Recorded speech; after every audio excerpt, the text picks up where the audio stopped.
Ești mic? Destul de mic. Ești în casă? Pot fi și în casă. Te consum? Nu. Ești viu? Nu. Nu prea viu. Aș putea să... Nu ați viu. Miroși în vreun fel? Nu.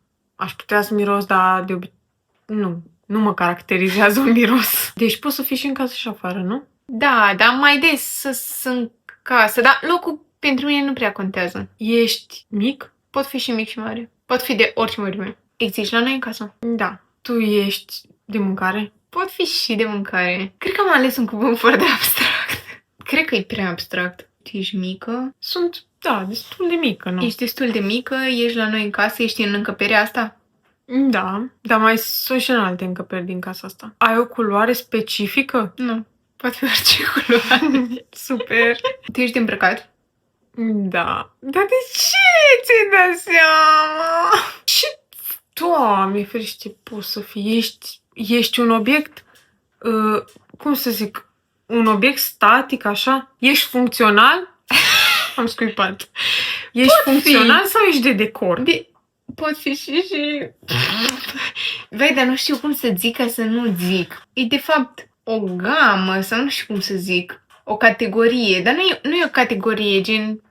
Tu ești, cum să zic, dar nu ești numai o categorie. Dacă ai zis că poți să-l mănânci, poți să nu-l mănânci, pot fi de decor, pot fi funcțional. N-am o culoare, am o culoare. Stai un pic să mă concentrez. Ești un accesoriu? Nu. La noi în casă ești? În acest moment nu. Dacă câteodată ești. Deci, cam orice avem noi în casă poate fi, dar doar dacă e cumva. Obiecte colorate sau ce? Nu! Poți fi la noi în casă, dar doar dacă ești cumva. Orice avem noi în casă poate fi, dacă îi faci ceva. Dacă îl fierbi. Ești o căciulă? Nu. Ai, că nu ești accesoriu, poți să schimbi. Nu. Nu ai fost atentă. Faci ceva fizic, gen? Da. Sau na, pui.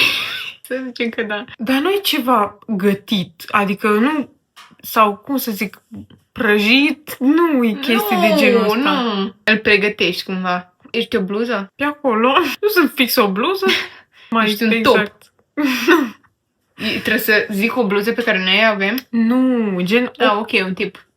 Un plover. Da, na, bine. Era un cadou. Doamne ferește, ce prost ai gândit. Nu. Sunt un cadou. Păi ori spui o cutie de cadou sau Da, gen un ambalaj de cadou. Deci prima dată m-am gândit să fiu o cutie de cadou, dar după aia m-am gândit gen, bă, poate doar cadou.